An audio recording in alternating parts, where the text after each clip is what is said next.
All right, moving on. So next up we have Dropbox, ticker symbol DBX, and this is a stock that I own personally as well.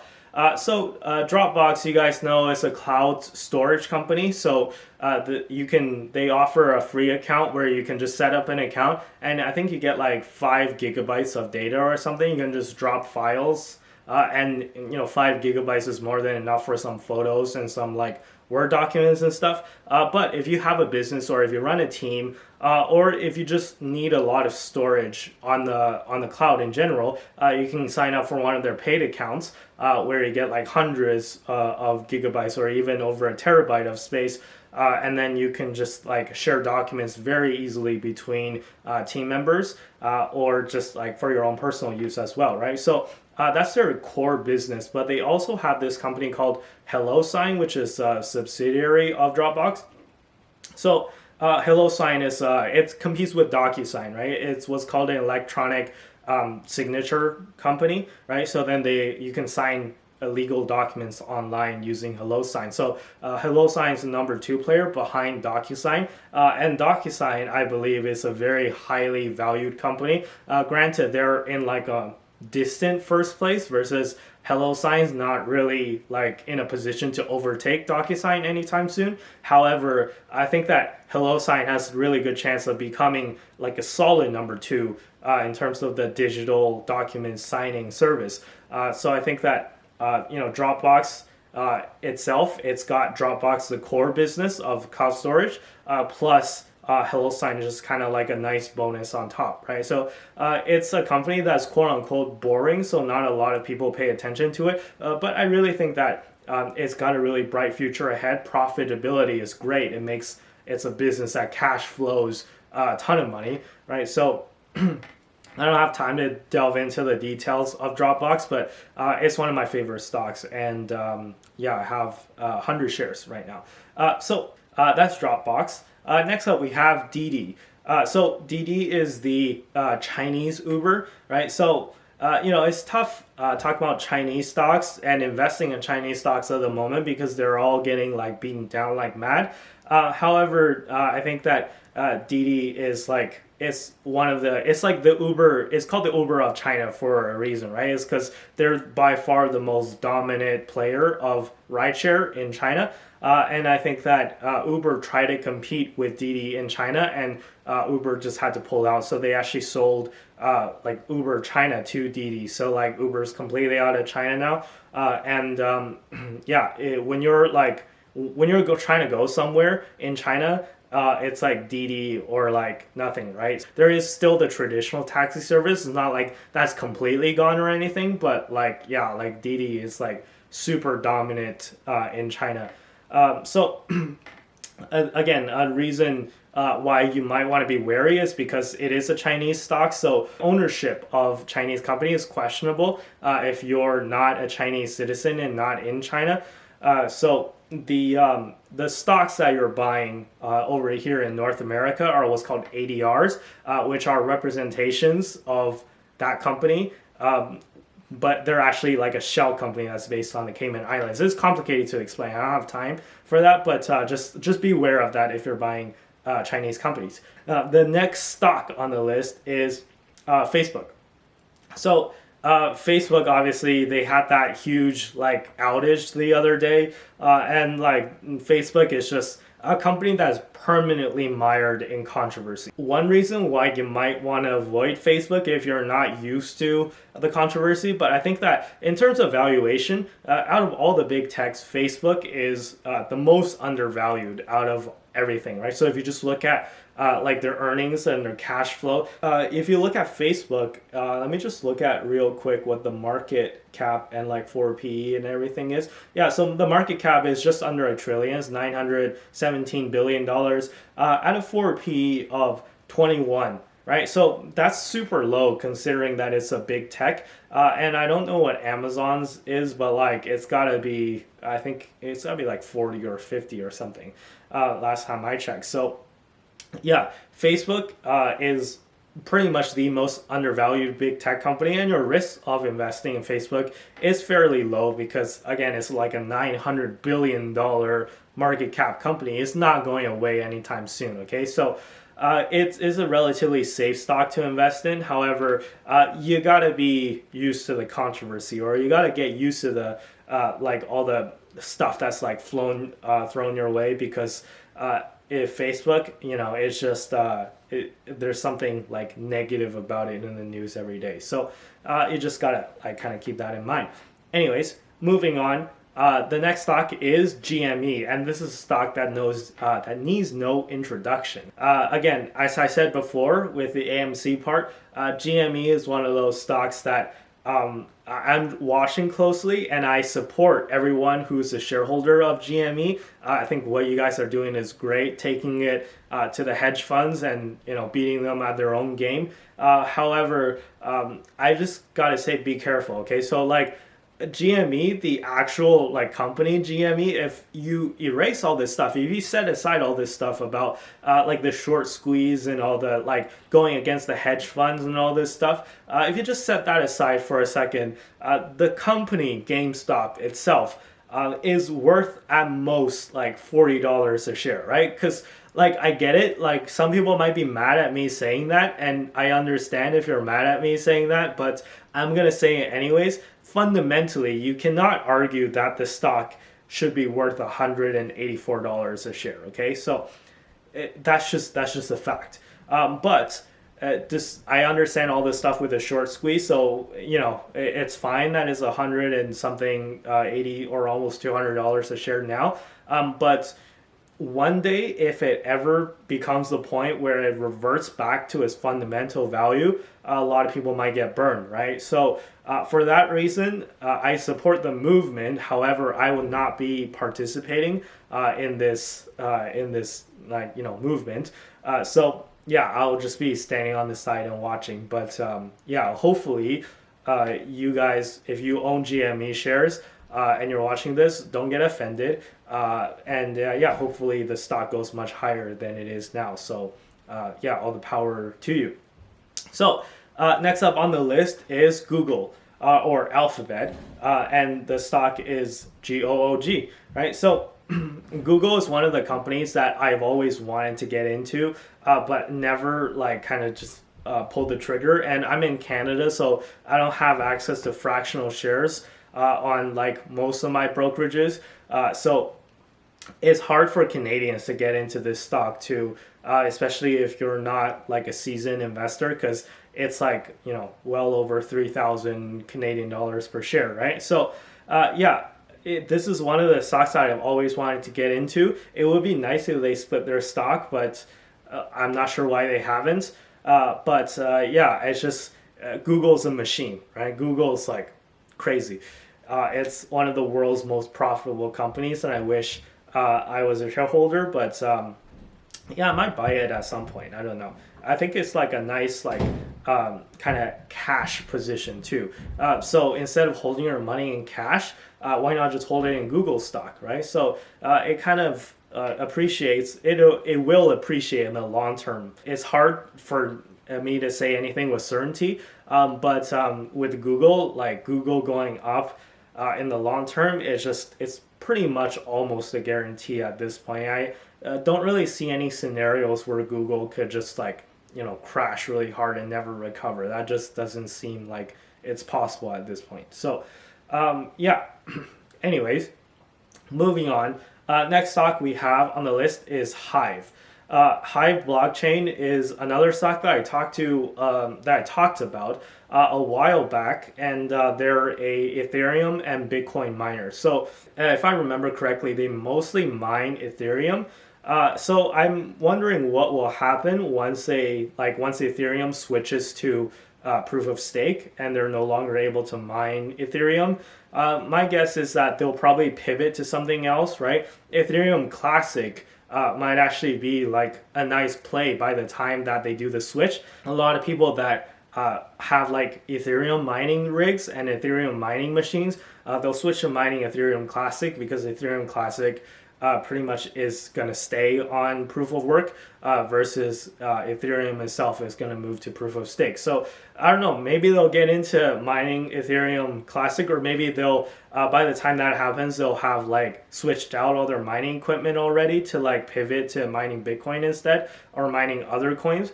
Yeah, like Hive is really interesting, and it's one of those like small cap stocks that I think has huge upside if you believe that crypto is going to be a much greater thing than it is now. So, which I certainly do believe, right? So, Hive is definitely one of those stocks to watch. Next up, we have Hood and Robinhood, and this is like one of the most controversial stocks of all time, but right up there with like GME and stuff. And this is all like interconnected, right? Because Robinhood was the brokerage that got the most amount of flack for preventing people from buying GME during that whole like crisis in January. But despite what you think about Robinhood, they're super profitable, okay? So that's something that you can't deny. And their profitability also is tied to crypto as well, because one of their most profitable cryptos is Dogecoin, right? So a lot of people trade Dogecoin on Robinhood, and that's actually been super profitable for them. And I see the crypto space getting bigger and bigger in the future, so I think that Robinhood's profits will also increase. Despite what you think about them, you might hate Robinhood, and that's okay if you do, but you can't deny that they make money, right? And they're really good at making money. So the stock itself, it doesn't care what you think, right? It doesn't care if you like the company or if you hate the company. Wall Street is going to care about profitability and stuff like that. And despite a lot of people saying, oh, we're going to like cancel Robinhood or delete Robinhood, not enough people are doing it to actually like hurt them in the end.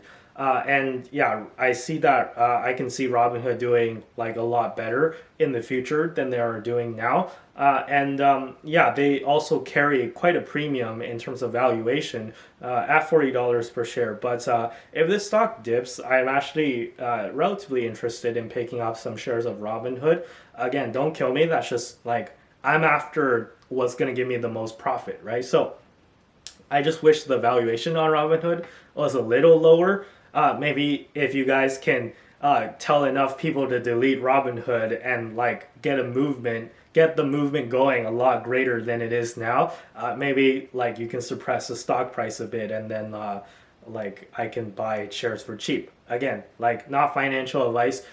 Do whatever you want with your own money. Yeah, I'm personally like pretty bullish on Robinhood actually, despite the bad reputation. Anyways, moving on, we have Hut 8. Hut 8 is another Bitcoin miner, and I think that all these like Bitcoin mining stocks.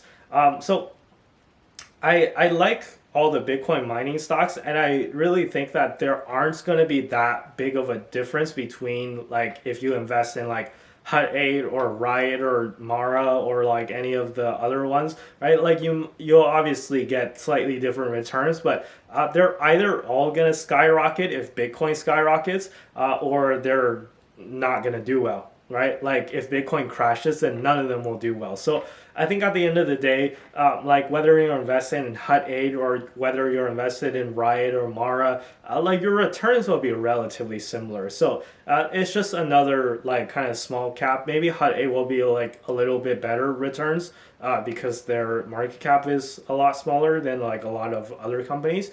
But I don't know. Like we'll just have to kind of wait and see what Bitcoin does. So next up we have Hylion. And this is a stock that's been beaten down and beaten down. And this is a stock that I own personally.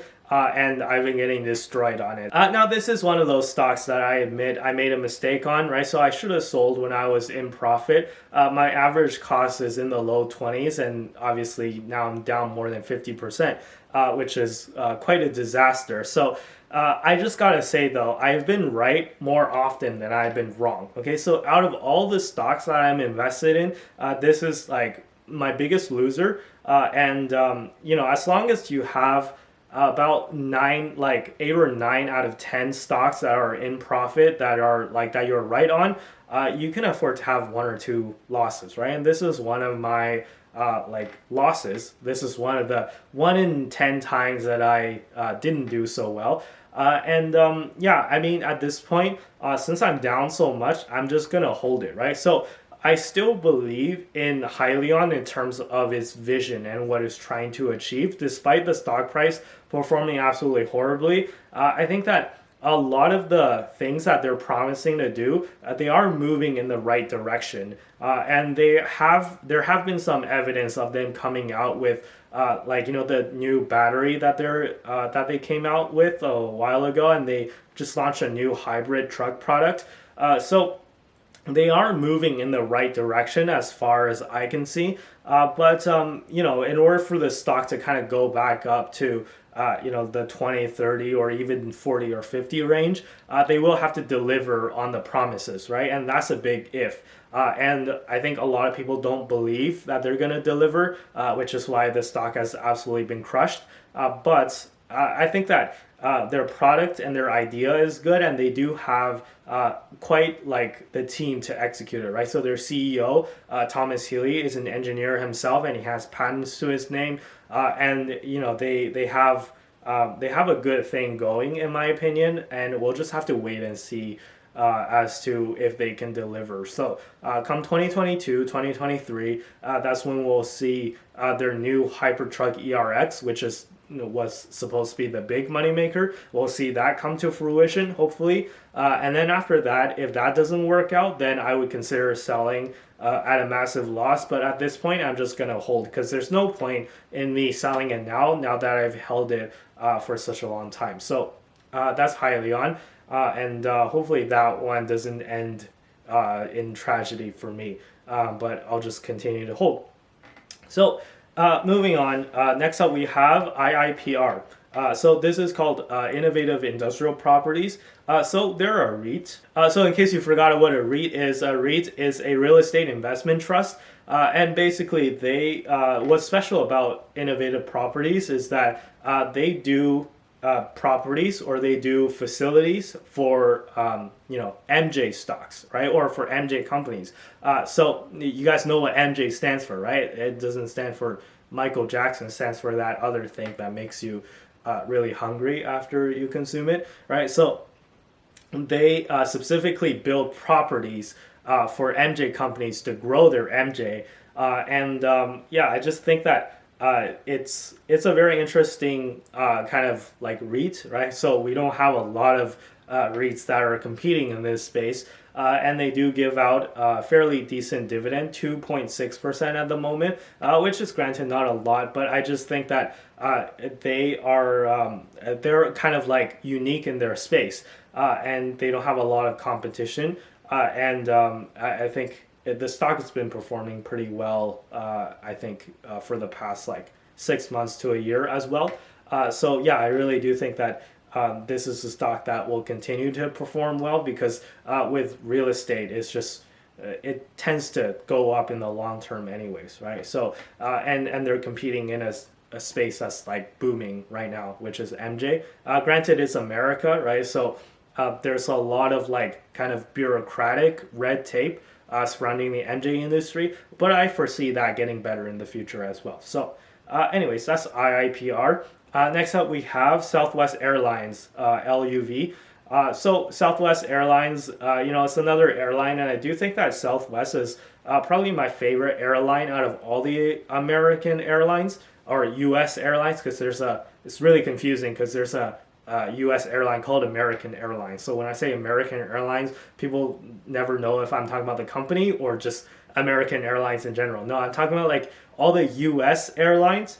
I like Southwest the most because they're the most profitable, and they have the least amount of debt. Actually, I don't know if they're the most profitable, but I do know that they do have the least amount of debt. So yeah, I think that Southwest is a good company. However, again, it's in the recovery space, and the stock has gone up quite a bit since when I originally bought it. So I did own this stock as well before. I owned like a lot of the airlines. I own Air Canada, I own Southwest, but it's just, yeah, it's gone up quite a bit since you know, the lows back in, I think it was like April or May of 2020 when they bottomed out. So I did buy it at the bottom, and I sold a little bit too early because I bought Southwest, I think, at like 20s, and then I sold as soon as it hit like high 20s or like low 30s, and now it's at $50 a share. But I don't really regret it because airlines, it's a tough industry, as I said, right? So you know, it just kind of airlines are not my favorite industry to be in at the moment. Let me just say that. So we'll just continue to kind of monitor this and see where this stock goes. But anyways, that's Southwest Airlines. Moving on, next up we have Las Vegas Sands Lvs. Now this is kind of similar to Wynn Resorts. They own casinos and stuff, and despite the name Las Vegas Sands, they actually pretty much exclusively operate in China right now, in Macau. It's similar to Wynn Resorts, as in they compete in like the resort and casino space. But they're a little bit less diversified than Wynn Resorts, but they're also the stock has also gone down a lot more than Wynn Resorts. So this is obviously another recovery play, right? Because as the virus kind of like goes away, then you're gonna start seeing resorts and casinos and stuff like this come back. But recently, because of like the whole surge in Delta, among many other reasons, and also because Las Vegas Sands is heavily exposed to China, as I said, and Chinese stocks have not gone so well. And also, I think the Chinese government launched a round of new crackdowns against casinos because they're afraid of like currency leakage to other companies. They don't want their money to they want the money to stay in the country, right? They don't want the money to like go somewhere else. And casinos have been proven to be like a way for kind of rich Chinese people to change their money and try to like take their money out of the country. So China's really cracking down on that. And I think Las Vegas Sands is like one of the companies that's kind of on the brunt of it, that's receiving like the worst of it. And also there's like the risk of their gaming license not getting renewed and all this stuff. So there's been a lot of negative news surrounding LVS, and that's why the stock's been being down so much. But I think that if you just look at the long term, if you look at the macro growth trends, I do think that it will eventually bounce back. I think, I watched an interview with the like CEO of Las Vegas Sands, who said that one of the former CEOs, I think he unfortunately passed away, but he said something like during an interview a long time ago, before all the pandemic ever happened, is that he's not afraid of like the Chinese government cracking down, because people are not going to stop gambling, right? Like the Chinese people love gambling and they're not going to change, which is what his point was, right? So I think long term Las Vegas Sands is going to do well, but in the short term, I can expect this company to continue being down. But if you want to go for a recovery play, I think LVS is actually one of the better plays that you can do. And if I were to choose between something like a Southwest and Las Vegas Sands, or just like an airline versus Las Vegas Sands, I would choose Las Vegas Sands, like, because I think that they're in like the real estate space, they're in like because if you were to build from scratch all the casinos, it would cost more than the market cap of like the entire company, I believe, right? So yeah, I think between airlines and Las Vegas Sands, I'd rather be in Las Vegas Sands if I had to choose, although I'm not in either at the moment.